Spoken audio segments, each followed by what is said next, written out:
it's your girl, and she's back at Angels with Scaly Wings. So, I've got my new headphones, I've got my new microphone sitting in front of me, and I thought I'd take it for a spin with the most dialogue-heavy game I have at the moment.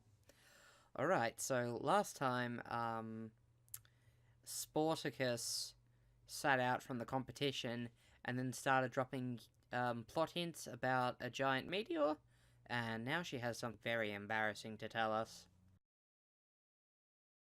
Well, it'd be a huge favour to ask, and it's kind of embarrassing. Just say it. The worst I can do is say no. Okay, but having someone say no is pretty fucking terrifying when you think about it. Especially with someone with an anxiety disorder. Just, you prepare for the no and the shame that comes with it. How should I say this? It's about my shower. I get pretty dirty from practice sometimes, especially from the bad landings. And recently, the detachable shower head broke. That usually wouldn't be much of a problem, but with this injury I can't quite reach a few places on my own. It's already not ideal having to manage everything with my wings, but now it's even harder. You want me to scrub you back? I guess you could put it that way. Told you it was embarrassing. Well, let's put this in perspective. The only article of clothing you're wearing is a set of goggles. You are effectively naked all the time. I'll do it. Don't worry about it. I'm glad to help. Forget about it. Thanks. This way. I followed her, entering the rather large bathroom. This shower is huge. I wouldn't mind having one of these. Ooh, fun tangent. When I was, house sitting for a mate, he'd made adjustments to, like, I'm pretty sure he actually, like, got the house built himself. He's close to 7 foot, so, he took the shower heads and put them right into the ceiling. And, like, the shower is just so fucking wide, 2 heads. Oh, it was fantastic. I could actually fit my ass in it. This isn't just your regular dragon-sized shower. It's made specifically for a flyer like me. We need enough room to stretch our wings. Just think of the possibilities. I don't know whether that was a flirt or not. She took off her goggles and stepped into the roomy walk-in shower. After pressing the button on the wall, water started flowing from the shower head mounted on the wall. She moved around a bit, stretching this way and that in order to cover her whole body in water. Soon afterwards, she pressed the button on the wall again, and the water flow stopped. She turned to show me her back, wings splayed. Is this supposed to be, like, erotic or something? Like, is this supposed to be one of those bits in, like, a dating sim where you get to see someone naked, except she's always naked all the time?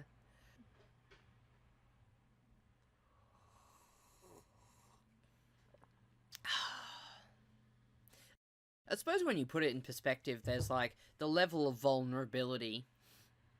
Like, you know, it's one thing to just be in front of people, but to, like, bathe, eat, take a dump, even, can be very, like, I don't know, embarrassing, just because they're things that aren't usually, you know, just straight up socially acceptable.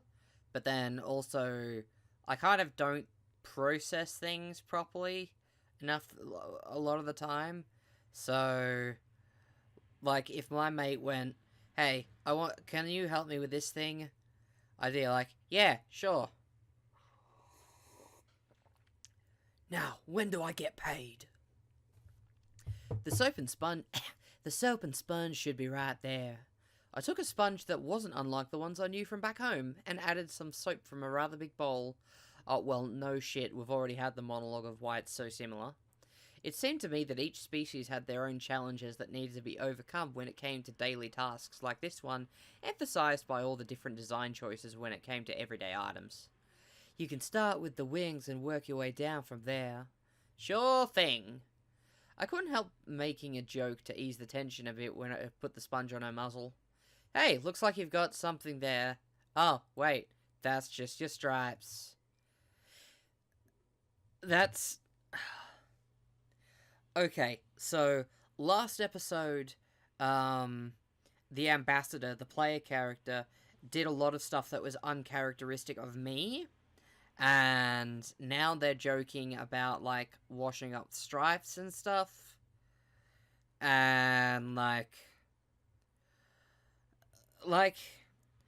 I understand, kind of like, you know, that it's a player character in a scenario, but at the same time, like, it's causing a level of,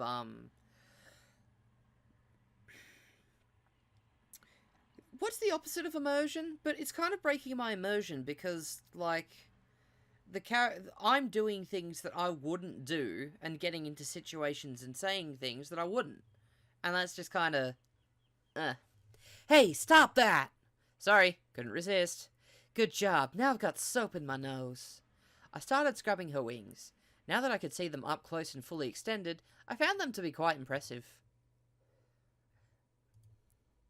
Cool shampoo bottles. You know, I actually tried to do that before. What do you mean? Washing off those stripes. Why? Well, I was just a child back then. You know how kids are. They made fun of everything, though I don't know if human children are the same way. They are, trust me. If you've ever seen a goblin, if it's not inside the goblin containment block, then you've got yourself a problem. Don't press too hard there. That's the injured shoulder. I'll be careful. And all I can think is the Mos Eisley scene. Alright, I'll be careful. You'll be dead! Eventually, I reached her lower back, and while I was washing a particular spot on her left side, I could see her leg twitching slightly. Are you ticklish there? I guess you noticed. What happens if I do this? I repeated my ministration. Oh, ministrations! Oh, really? You can't just say, you know, I kept doing the thing.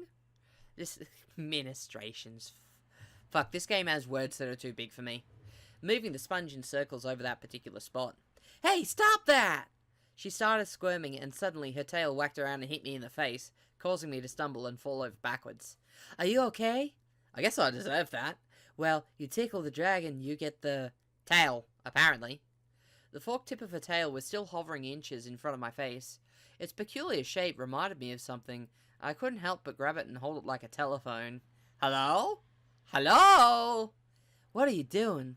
I think your phone isn't working. Stop being silly. Alright, I'm nearly done anyway. Okay, to be fair, now that's the kind of thing I do. I resumed my scrubbing. By now, only her tail was left. Not being entirely sure about my technique, I moved the sponge over the tail's whole length in small circles. When I was nearly done, I noticed a low rumble emanating from her, reminding me of what an oversized cat sperm might sound like. Is that... Are you purring? Suddenly, her expression changed as she looked over her shoulder. But that's the same thing as before. Oh, are you done? You should take a step back if you don't want to get hit by the water. After I left the shower again, she pressed the button on the wall and the water resumed once more. She only stood under it briefly and moved around a bit until the water had completely washed off the suds. So, here's the question about the dynamics of the shower. She said that the head of her shower was broken and she couldn't move it around her body.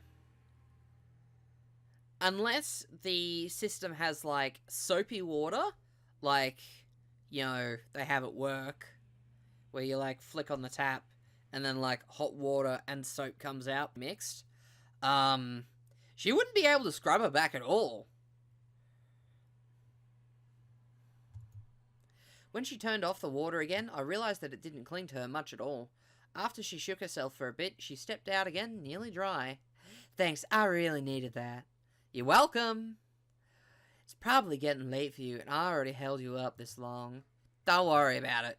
Ah, forget about it. Oh, it's already dark outside. I guess that took longer than I thought. I'm not supposed to go outside this late. You're right. We were advised by the police to stay inside after nightfall because of everything that's going on. For me, this is even more important. We don't know if there's anyone out there who might want to target me. I suppose you'll just have to spend the night then. I guess so. Does this mean we get to... Ah, I thought it was going to be a really fun, like, fucking...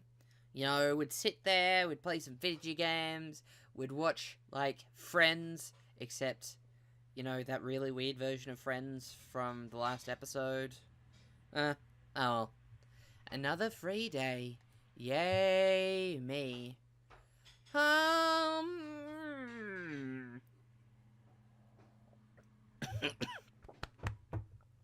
Sorry. Just inhaled my fucking tea. Ugh. Gross. Do I want to meet with Remy or do I want to meet with Bryce? Well, I've only met Remy really twice. And I'm not that interested in him at the moment, so I'll go meet with Bryce. Once again, I found myself within the police department, which seemed oddly quiet for this time of day. It didn't take me long to spot Bryce in his office. Hey Marley, what's up? Nothing much, but you told me to contact you if I could remember anything that might help with the investigation. That's right. What do you have for me? I'm not sure if it's worth mentioning, but I've known the Reaser for a couple of years, so I know some things about his personality. I see. Well, that's actually more helpful than you might think. Mannerisms, habits, all kinds of things would be useful to add to his profile to get a better idea of him. You know, I'm just about done here for the day, but if you want to discuss it over a beer or something, I'd be more than happily. More than happily. I don't usually drink, though. Yeah, I'm not going to say I don't usually drink because, well, I don't usually drink, but I'm trying to be really cool. So, you know, give in to peer pressure, kids. Don't, for the love of God, do not give in to peer pressure. Do not. Do not, it's not worth it. So, let's go! Alright, let's go. Cafe Memoria. Would they serve beer at a cafe? Is that a thing? Here we are. Not too shabby, I have to admit. And just in time for happy hour. Do you come here often? Sometimes. Hey, you two. What can I bring you? Just the usual.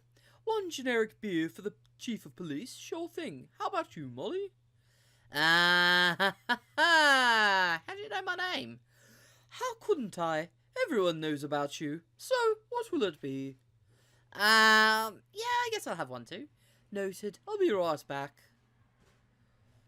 Cool. It wasn't long before the waiter returned with a drinking bowl as wide as it was tall, filled to the brim with faux-top dark amber liquid. Wait, dark amber? Dark amber? Hey, Amber! Do you have an evil twin? Yes. Okay, because Bryce is drinking a glass of your evil twin, dark amber.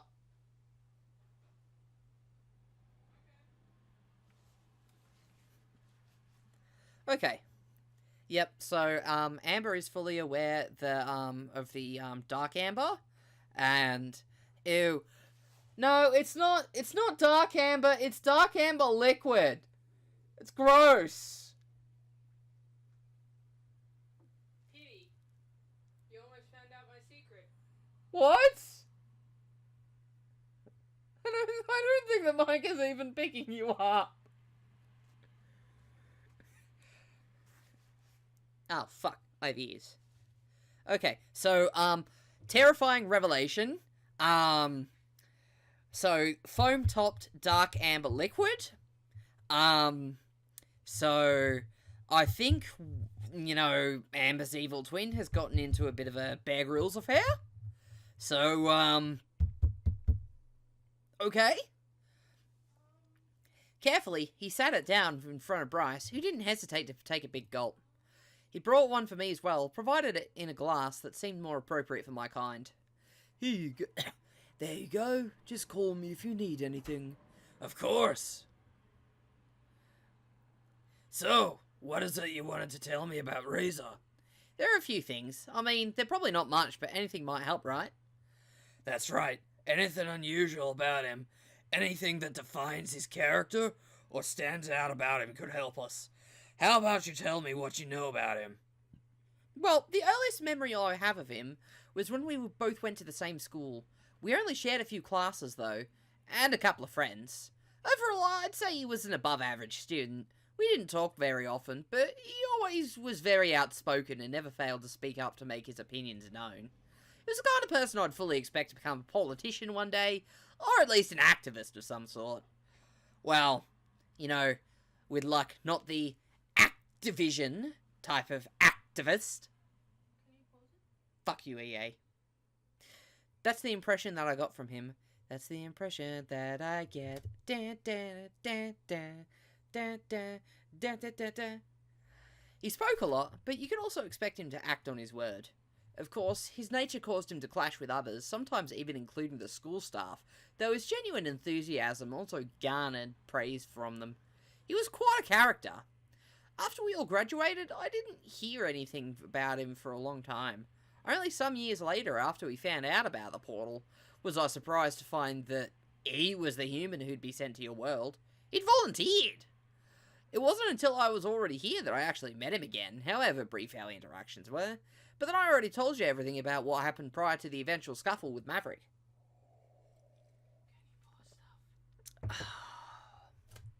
No, I can't, but I can cut it out. There's only one thing that stands out to me about those events. In the restaurant, when he told me about the letter, he mentioned I would know how to read its secret message. I know he values the use of his own intellect, but when I received the letter later, he apparently fully expected me to remember a random chemistry class we had together years ago in order to see the message. I see. So you did not arrange this beforehand? Not at all. I had no idea. That is quite peculiar. I know. I still wonder what he would have told me if Maverick hadn't interfered when we met at the portal. We do as well, and you can believe that. How was Maverick even allowed to intercept this letter and read it? He could have easily done so since he was in charge of Razor and everything, but he totally shouldn't have. I mean, we wouldn't do anything of the sort with you. Everything he had done in regards to Razor has been a poor show of character. I suppose so. In any case, thanks for telling me all this. You never know when this kind of information could be useful. No problem. Just when I thought an awkward silence set in, Bryce spotted the waiter and didn't hesitate to speak up. Hey waiter, bring me another. I hadn't noticed, but while I was talking, Bryce had been busy sipping on his drink. The empty bowl before him was proof of his proficiency, while I had barely touched my own drink. Here you go. Bryce was just about to start on his second when he suddenly spoke up. You know what? Why don't we have ourselves a drinking contest? I'm in. That's what I like to hear. Considering they don't even have cars, at least I won't have to worry about drinking and driving. The rules are simple. We both get around, then we wait a few moments until the next one so the effects can kick in. Whoever gives up first loses. Let's burn some brain cells. And whoever burns more win. This is the true game of kings, I'm telling you. Alright, let's do this. And on that note, I'm going to wrap up this episode. So, thank you for watching. I will see you guys in the next video. Take care.